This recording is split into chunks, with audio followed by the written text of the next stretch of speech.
But we've got a lot of great questions we want to get to, and then get you guys out for the night. Feel free to text in the questions to that number. But I'm going to just start it out. We've got a few here that I want to just kind of get into, and here's the first one, guys. Why, as soon as you make it through one difficulty, are you thrown another?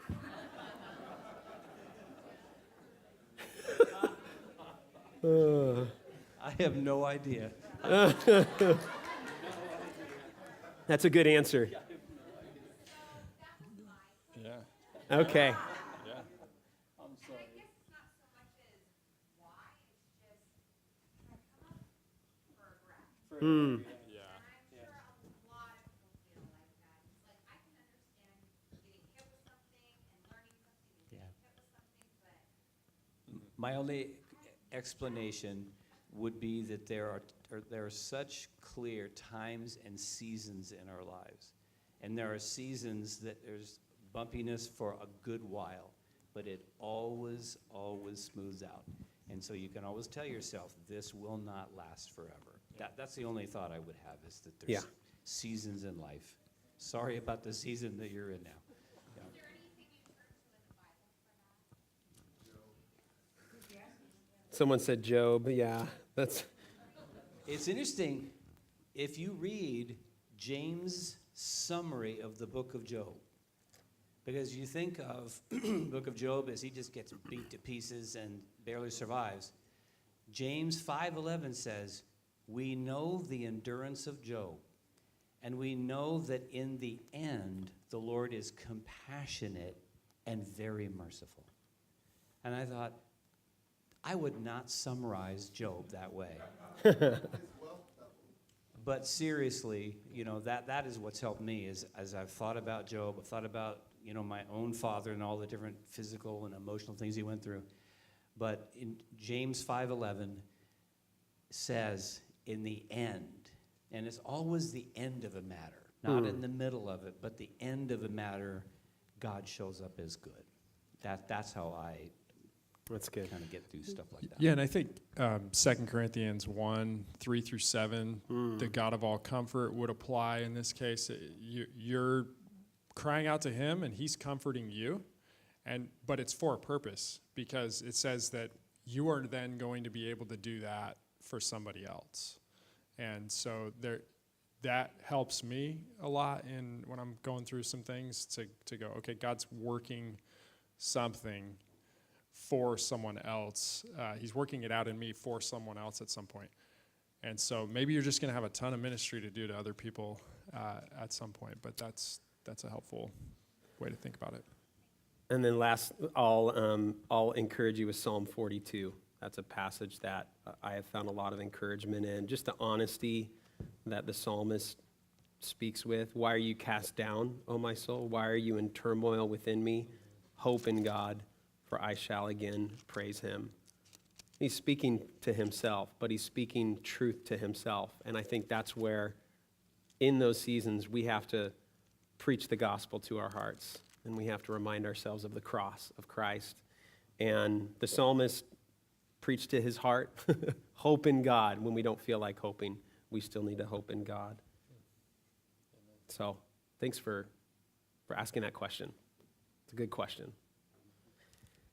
All right, next one here. What advice and encouragement can you offer women who want more from their relationship with the Lord than their Christian husbands, when you, as the wife, are growing more than your believing husband? Jeff?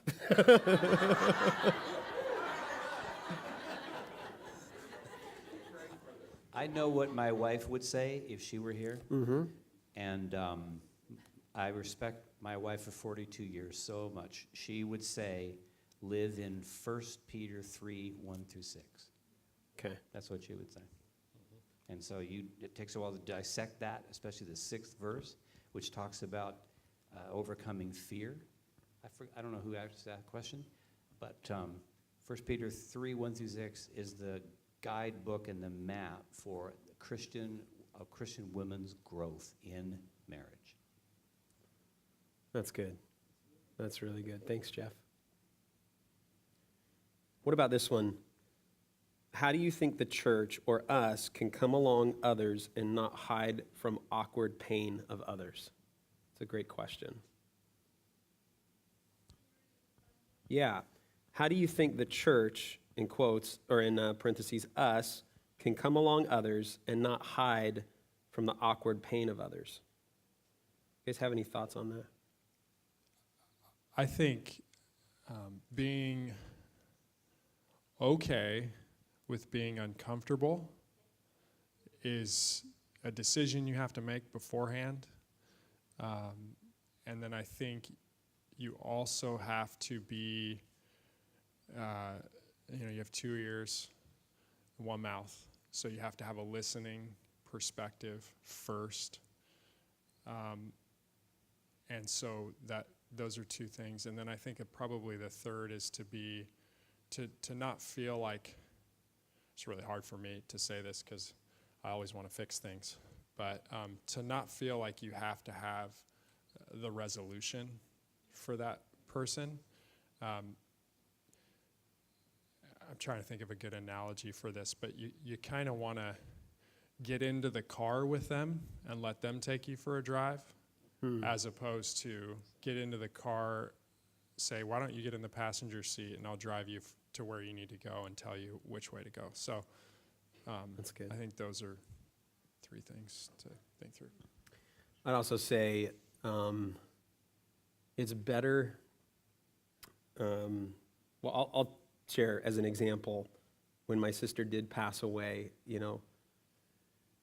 we were at another church at that time, and it was interesting to see how many people avoided us the first Sunday we were back. And,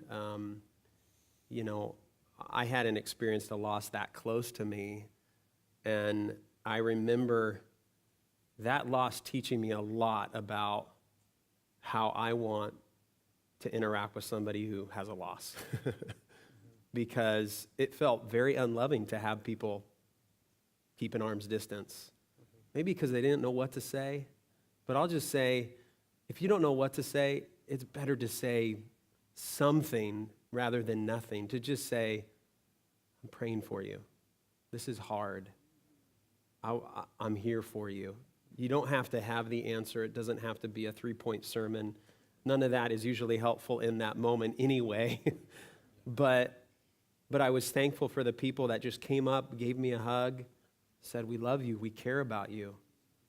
And the people that were awkward or like, man, I don't want to bring it up, at least in a situation where there's loss, always speak into that if you can. I think that's just one way that we can do 2 Corinthians 1, and that's comforting the afflicted, comforting those that need comfort. So, another question. How does the Christian deal with their own adult child that struggles and suffers through life and rejects Jesus? That's another good one, Jeff. I don't know that I'm sure there is, but that is a tough one. Yeah. And I know a little bit about that one. And it is going to sound so trite, but unconditional love. Yeah. I just refuse to let you buck me off. I refuse to let you distance yourself from me. I don't have to put you in a headlock and give you the 4 spiritual laws. But I refuse to close off from you, and I'm going to stick with you. And John 1:12 says, Jesus came with a wonderful balance of grace and truth. And that's what you do in life. You give grace around your truth.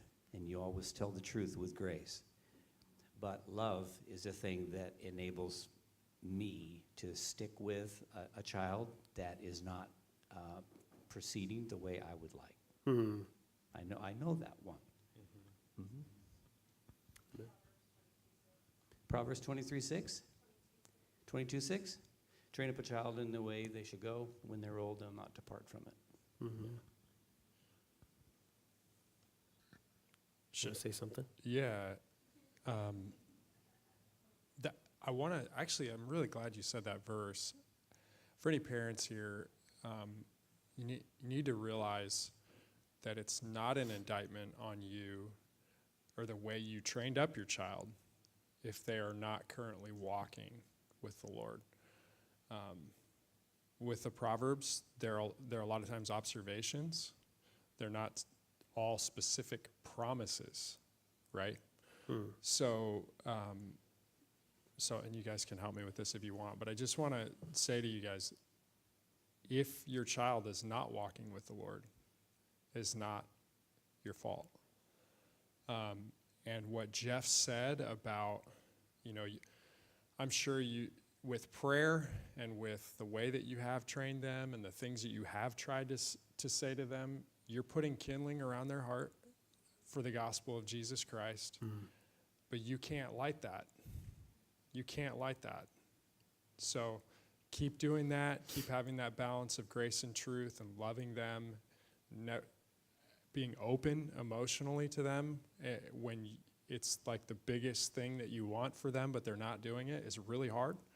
But being open to them and not closing off, like Jeff said, is huge. So yeah, I just wanted to say that if anyone was thinking that verse is a ironclad, 100%, it's going to happen. So I don't know if you guys want to talk about that at all, but Yeah, I think you said it well. okay. Yeah, that's good. All right, next question. I never thought life should be free from pain. I've been through and am going through almost any category of suffering you can name. At what point do I just be the rock that the waves break against? And at what point do you build a dam? So, sounds like a tough situation. And so, what do you guys think about that? Build a dam, yeah.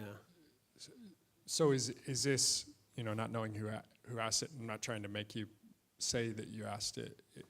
Is this, the way I interpret that would be, at what point am I just the rock letting these things or having these things hit me?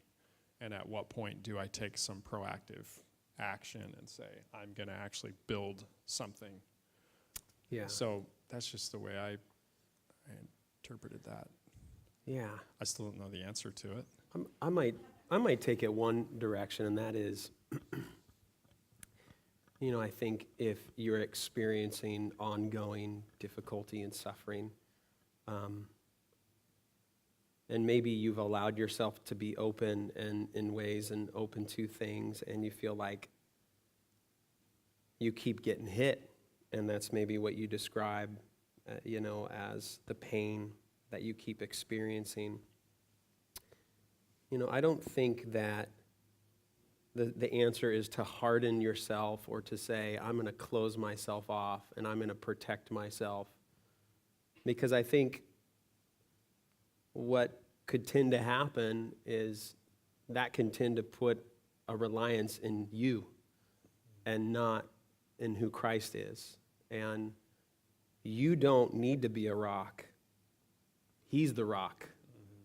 And I think the more that you can run to him, and that may mean you continually are running to him over and over again, you're going to find refuge in him. Remember, he doesn't promise to take us out of the storm, but he promises to always be there with us. So I would just say, let him be your rock. Don't feel that you have to be. And the pain, whatever it may be, I don't know if there is going to be an end. We know ultimately there will be heaven, right? Weeping endures for the night, but joy comes in the morning.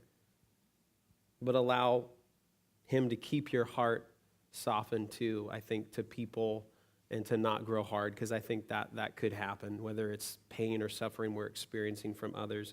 I think about, Jackie Robinson as an example. You guys know the story of Jackie Robinson, the first African-American to break into the major leagues.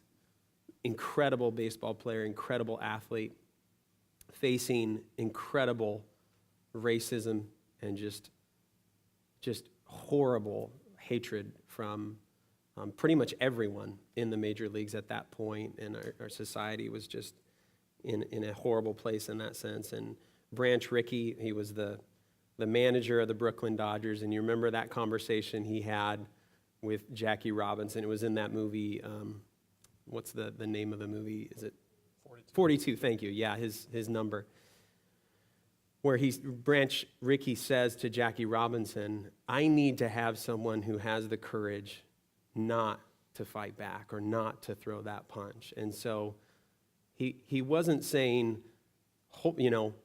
be so strong that you go inward and that you have this kind of callous nature to you. But there is a strength that happens when you face difficulty and you don't give up, but you continue to push through.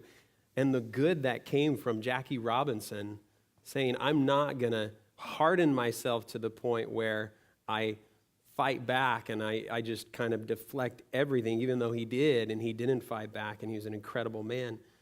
But by holding his ground, by being the example that he was, opened the doors for Major League Baseball to change, for our country to start talking about racial issues. We have a long way to go, but I just think his example of not going away from the difficulty, but facing it and being able to work through that, I think is pretty incredible. And obviously we have resources in the Christian life that are incredible. So good question. Here's another one. I wonder how many consider managing their finances as too hard and taking them down. Is this worth mentioning? So maybe kind of talking about someone who is just struggling with even managing their finances, and so maybe I'm going to read into this question. Maybe they're facing financial pressures, but maybe as a result of mismanagement or lack of discipline. It's not something we really touched on, but yeah. Can that lead to suffering and hardship? Can we help that process? Absolutely. I have done that personally. First time I ever had money in my life, I was working right after high school, and I bought a motorcycle and a Jeep Wrangler, and I thought I was awesome until I had to actually pay for them. So, I have done that, if your reading into the question is accurate. I think I'm a biblical finances geek, and I will just tell you that when it comes to finances, it is about how we act. I have seen people triple their income and have no more money left. There are rare cases, and don't put yourself in this category if you have this struggle, but there are rare cases where there's just not enough money coming in, and that there needs to be a solution for that. But for most of us, we need to manage it better. And finances, the Bible lays out in many places, it's what you do and how you behave that is the key. But then the even bigger key, though, you can do the right things with the wrong heart, and you don't want that when it comes to money. The biggest key is how you approach it. If you think that it's going to make you happier, it never will. If you think that it's going to solve problems, it never will. If you think that that you are stewarding what God has given to you, and that it is all His, you will approach it differently, you will treat it differently, you will use it to bless other people, and you will experience a freedom that very few people in the church and in this nation ever experience. And so if you really want to read something that's super practical and really easy to understand, you can read Dave Ramsey's Total Money Makeover. It's just really helpful. It cuts through so much of the culture's issues with money and how they are discipling us if we're not careful. But yeah, so it's behavior, and then it's just approach. It's just realizing that it will never, ever satisfy you, and you cannot love it and the kingdom of God at the same time. So Amen. there's 2,000 verses, or more than 2,000 verses, that deal with finances, money, or like your approach to it. So that was 2.5 minutes. I don't know if I did a great job with it, but You did. okay. I'm just glad that we didn't get through the night without you mentioning Dave Ramsey. I was hesitating a little bit, but I have gone through the night without quoting Tim Keller. So, you just said his name, though. Oh. So. his book is on the recommended reading list. Yes, it's true. Well, guys, thank you. Thank you for being here. Thanks for doing this. Can you give these guys a hand for sharing wisdom?